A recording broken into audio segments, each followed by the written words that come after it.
is behaviorism? Control their behavior. Behaviorism. What is behaviorism? All about behaviorism. Who are proponents of behaviorism? The next is operant conditioning, social cognitive theory, connectionism. Operant conditioning, social cognitive theory, and connectionism.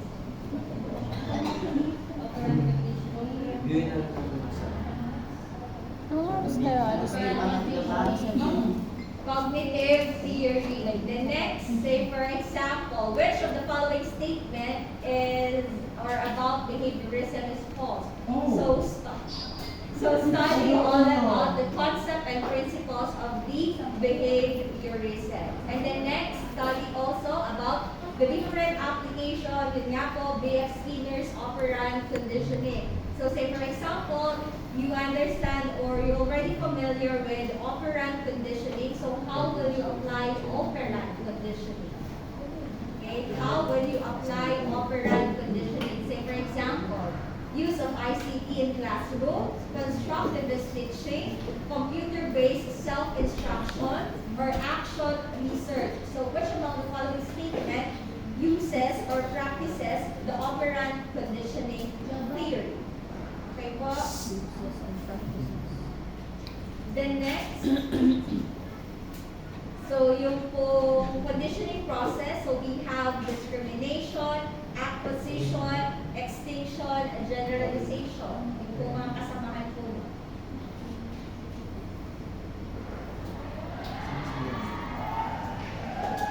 Then another type of exam or example of the final exam question. Erica, who has had unpleasant experience at school clinic, may become fearful at the mere sight of the clinic. Which theory can explain this? Generalization, classical conditioning, operant conditioning, social cognitive theory. Natatakot daw siya saan? Okay, natatakot siya sa clinic. So, di ba, na-discuss ko sa inyo, halimbawa yung mga conditioned stimulus and conditioned stimulus. Next, he founded the branch of psychology known as purposive behaviorism. He founded a branch of psychology known as purposive behaviorism. Si Albert Bandura ba? Si Edward Kuhlman? Si Jerome Bruner? Or si Ivan Pavlov?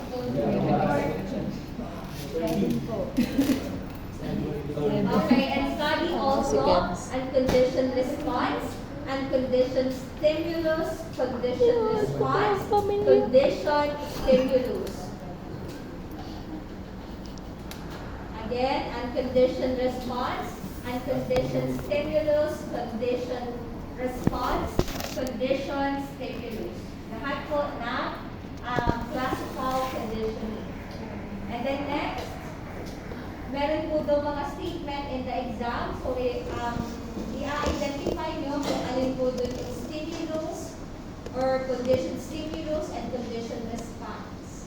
May statement doon, babasahin nyo. So, i-identify nyo alin doon na nagpapakita ng conditioned stimulus or ng stimulus itself, response itself, and conditioned stimulus, and so on and so forth.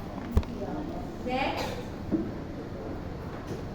Which of the following principle of instruction is considered to be designed to facilitate extrapolation and fill the gaps? So all about principles of instruction.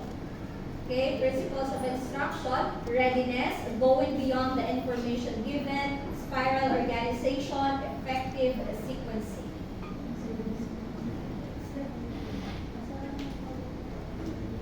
Bandura, social learning theory po, kasama din po. Again, Bandura, social learning theory. The concept of Bandura. So, in the conditioned stimulus and conditioned response, alamin din po kung ano po yung definition doon. So, say for example, example, stimulus discrimination typically leads to a decline of the CR, UCR, and so on and so on. Nandun siya sa cover. Next, which of the following presentation of a reward? So you will study also reward, punishment, reinforcement, negative reinforcement, positive reinforcement. So which of the following is a representation of reward? Withdrawal of students' privilege, giving a good grades for achievers, removal of food coupons in the cafeteria, deducting point in the written exam. Next. Yeah, multiple choice po, 1 to 50. Learners developing cognitive math is demonstrated among the following. So you will choose one. And then next, another example. Every time teacher Cardo throws a question to the class, he usually counts 7 seconds for an easy question and 10 seconds for a difficult one before calling someone to recite. Which of the following behavioral concept is teacher Cardo applying? Law of exercise, cognitive math, law of readiness, or self-efficacy? Okay, next. Kasama din po yung mga attention, retention, Thorndike's law of readiness, Thorndike's law of readiness, principles in the initial stage of learning, principles of initial stage in learning, stimulus discrimination, stimulus generalization. The line to perceive, to categorize, to conceptualize is to categorize, to learn is to form, categorize, to make decision is categorize. It is associated with what theory? Question theory. Nakukuha ba? Next.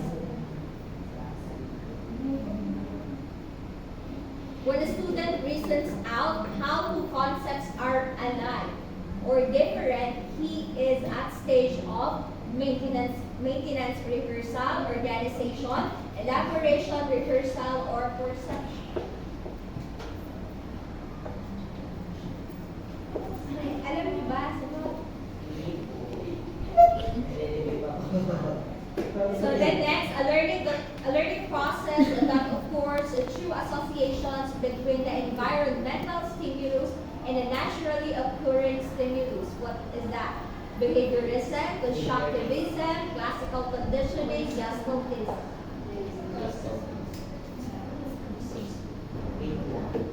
Behaviorism. Classical condition. Think about it. Ay, Basta yun na yun. Next.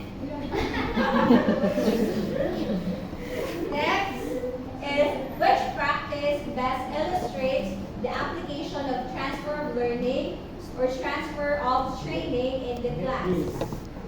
Provide tasks that are similar to the situations where learners would apply the task. Teach as many concepts in 1 hour so that they see their connections. Let students describe their feeling and reflection about the concept. B. Show the connection between the lessons of the class.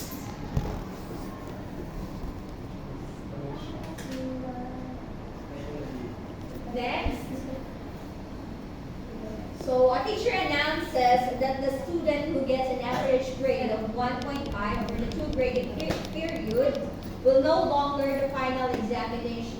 So the statement above is an example of negative reinforcement, positive reinforcement, or reward. Still remember that? yes! Who discovered classical conditioning? Who discovered classical conditioning? Uy! Top 1. Ang taas mo. Blaster, pahila-hila. Next, learning takes place when an action tendency is aroused through preparatory adjustment or set attitude. Law of exercise, law of readiness, law of effect, law of readiness. Readiness po. Kasi? Readiness. He considered creativity as divergent thinking act. He considered creativity as a divergent thinking act. Ivan Pavlov, Albert Bandura, Coleman Guilford. Wilford. Next, according to this law, we may get a response of which learner is capable as associated with any other situation to which he is sensitive. Principle of associative shifting, generalization, Thorndike's connectionism theory, or law of exercise. Principle of association. Yes, ma'am. Thank you po. Next, he was a psychologist who first proposed that connectionism is key to learning. Okay, next.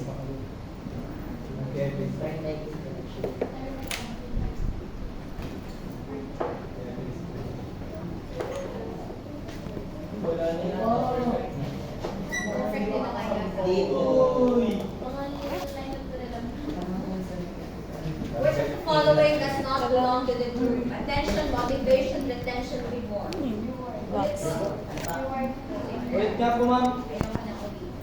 Ay!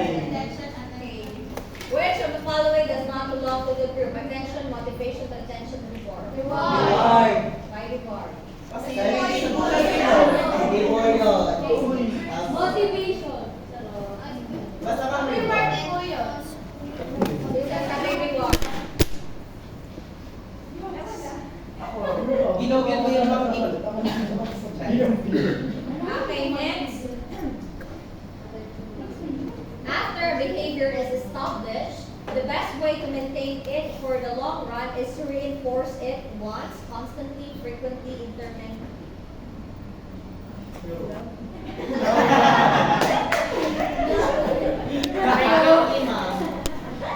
Nag-marbles pa na.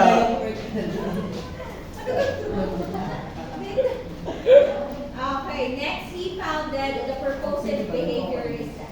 Kevin. He founded the purposive behaviorism. Oh, hindi mo na. Pandora. Pavlov, Bandura, Kuhlman, or Tolman. Next, any physical event that affects a sensory cell so an individual can detect the event called reinforcement, stimulus, reward, or learning. Pavlov placed meat powder in the mouth of dog and they began to salivate. The food acted as Ano po choices, ma'am? unconditioned response, unconditioned stimulus, conditioned stimulus, conditioned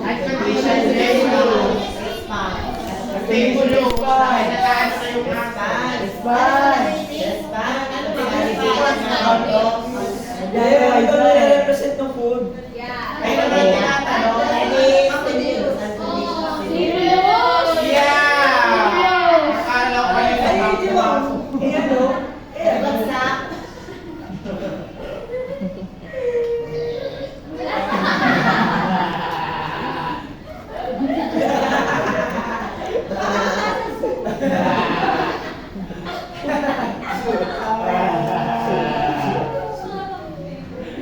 Okay, next.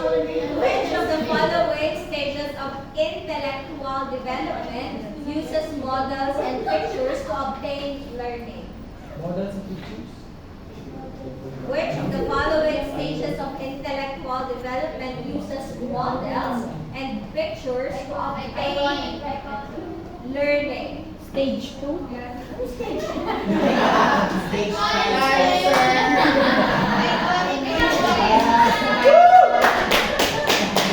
Next one. The next. Stage 2.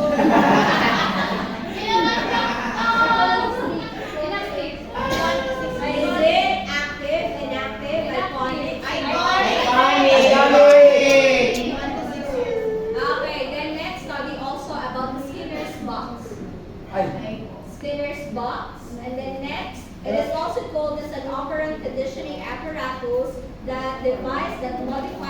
animals' behavior.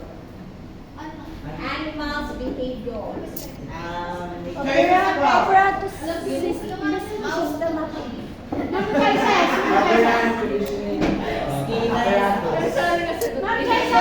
Yes! Ano sagot? Then, yun, that's it. So, Uy! Para kay sila yun. Oy, Ma'am, hindi ko nasagot ang thinking about thinking. oy, yun na yun yung e-exam nyo. Yun Wala na- pong control. Kung kayo nakinig. Wala pong mas- Wala? Wala po mas madali. Madali naman siya, madali. Ay, mamilan po items yung ano, yung hahanapin ang points. Ah? Ha? Yung kanina yung sabi. Yung like QR code.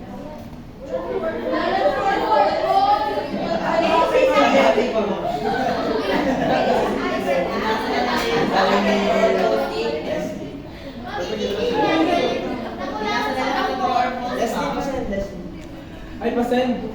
Yun, ang mga kainaman na hindi nagsulat ng Pasend! Tulong na! Tulong na! Kaya kailangan bumawi. Ilan ka na Kailangan bumawi. 21.